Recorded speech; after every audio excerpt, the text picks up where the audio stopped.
Better late than never. Lr Golden Frieza is finally coming to Global Dokkan. But is he worth your stones? How's it, everybody? Celtic Link here. We're back for another Dokkan battle video, and in today's video we are answering the age-old question: should you summon for the Yellow Coin LR AGL Golden Frieza? Now, this one comes at an odd time for most of us because I'm sure many of you are spent on your stones from either the New Year's Step Up or from chasing LR Gohan and LR Piccolo from the Dragon Ball Super Superhero campaign. So this guy may not be on most people's radars simply because of that reason, but in this video we're going to talk about whether or not he's still worthy of a summon based on a few different factors. As always, we take a look at what the unit does, we take a look at the upcoming banners and Frieza's banner itself to determine whether or not this is worth your stones. Now, when we talk about what's coming in the future, banners coming in the future, there are a few special considerations this time around simply because of where this guy falls on the global timeline. So let's go ahead and jump in. Let's take a look at what he does. His leader skill is Resurrected Warrior, Planetary Destruction, key for HP attack defense 150%. He raises attack and defense for one turn, causes colossal damage to the enemy, and lowers attack and defense on his 12 key. On his 18 key, he is raising attack and defense for one turn and causing mega colossal damage. Nothing too crazy there, although he does have that typical Wicked Bloodline that's lowering attack and defense, which is always very helpful. When we look at his passive, he has an interest animation that he activates once only and reduces damage received by 90% from the start of the character's attacking turn with each turn passed. He has an additional damage reduction rate of minus 10%, no more than 60%. So by the end of it, right after, 5 turns, you will be down to 40% damage reduction. Now that does sound pretty bad, but it's actually not that bad. We're talking 40% is still quite a lot. Like, that's a full Whis, right? And you've seen how powerful Whis are. He has key 5, attack defense 100%, plus an additional attack and defense 100%, and launches a super attack when HP is 50% or more. He has an additional key 2 and defense 50%, starting from the turn in which the character performs the 5th super attack in battle, plus an additional key 2 attack defense attack 50%, starting with the turn in which he's received the 5th attack in battle. So very, very nice.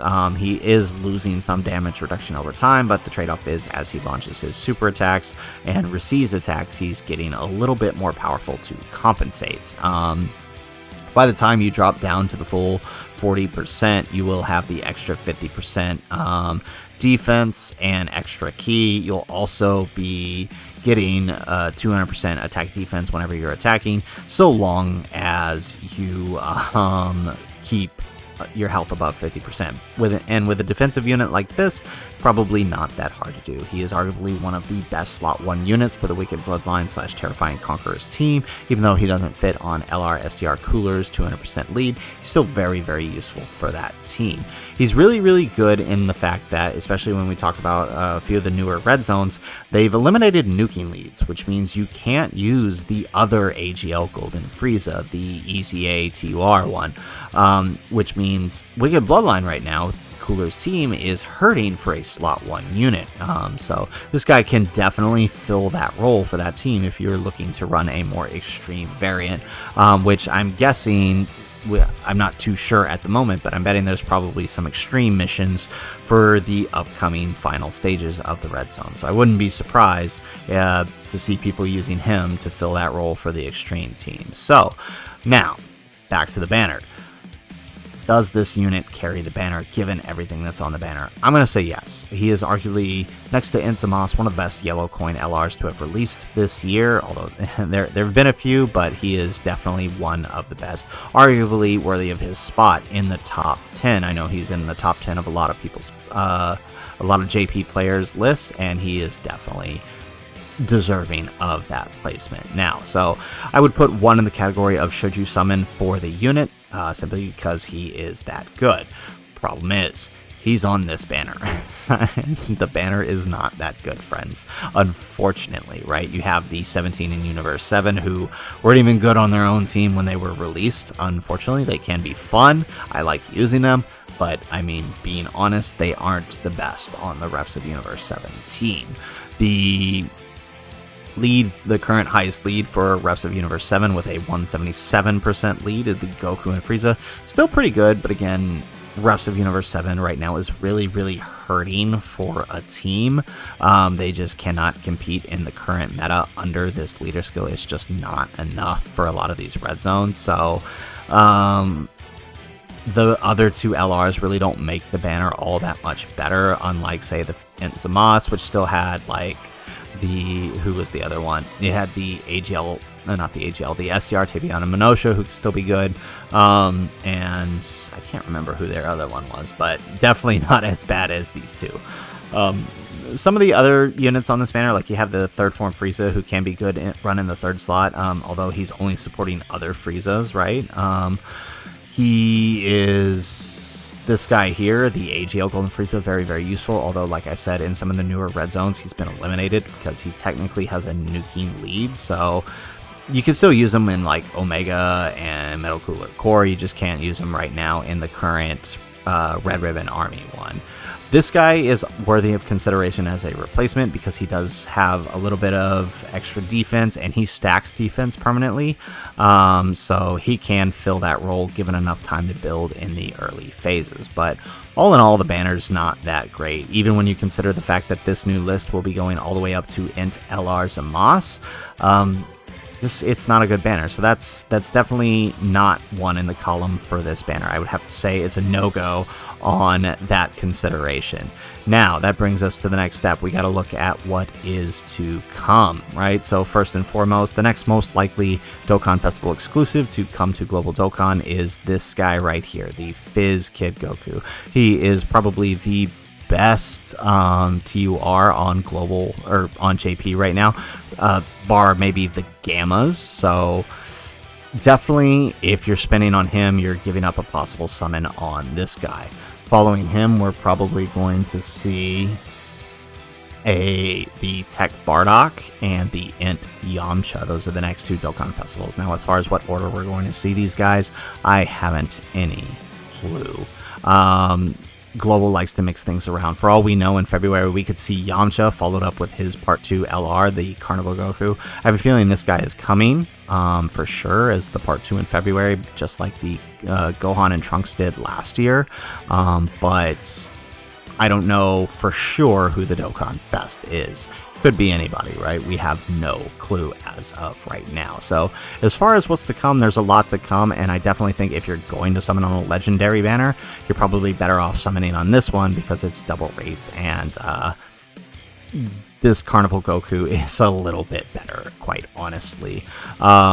So I would definitely say if you're considering what's to come, then it's definitely a no-go for Frieza. There are two final considerations, though. One, if you are pay-to-play, low-to-play, there are these premium tickets. They should be around $40, I think, because I do believe premium. These are the 20 ticket, the 20 unit multis, so you'll get one guaranteed featured LR, though it is worthy of consideration. Or not one guaranteed featured LR, it's just one guaranteed. So you could pull an LR or you could pull one of these guys as your guaranteed. So keep that into consideration if you're pay to play, low to play. And then the final consideration is that this is the first yellow coin banner besides EZA banners that we have received since the 7th year anniversary last year. And I have no clue when we might see the next one, as the only other one that was on JP was Int Zamas, who ended up being a double rates banner for us. So something to consider if you're someone who's very close to getting 500 coins to pick up an LR, or maybe pick up this guy in the future. It may be worth just holding, just doing a few summons, whatever you need to get your gold coins, and then stop there. For example, I need 250 stones, 50 coins, so I need to use 250 stones on this banner in order to get enough coins to purchase a yellow coin LR later. If I end up picking up, say, this guy, for example, the Goku and Gohan, then I'll save my coins for this guy if I don't end up getting him, right? That's kind of my plan, and I'm sure there are a lot of other global players in a very, very similar situation in need of coins, but have not had a banner to summon on to get them. So that is the final consideration. Now, what does that mean for my recommendation of should you summon? We do have a point in the category for the unit. We have no points in the category for the banner itself. We have no points in the category for what's to come. And we have the consideration for the tickets and the yellow coins. So I'm going to say this. I'm going to tier my recommendation as I always do. If you're 1,000 stones or greater, have at it. Just make sure you leave yourself enough for, say, Kid Goku or the Carnival banner likely coming in February. Also note that it's possible Saiyan Day is coming up March 18th, but there's a little bit of time until then.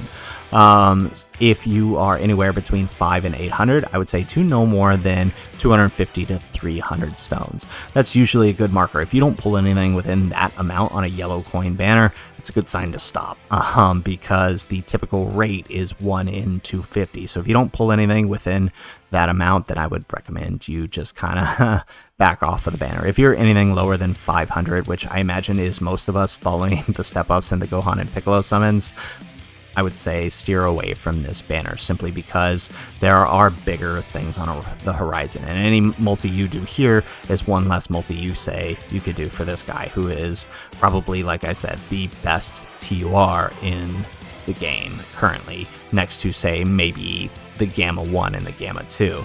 It also means you might not be able to summon on this double rates banner, which you could end up pulling up Frieza here too, so something worthy of consideration. So, I mean, that's kind of my final tiered recommendation. I do think, unfortunately, because of the placement of Frieza, even though we've all been dying for this guy to come, he came super late.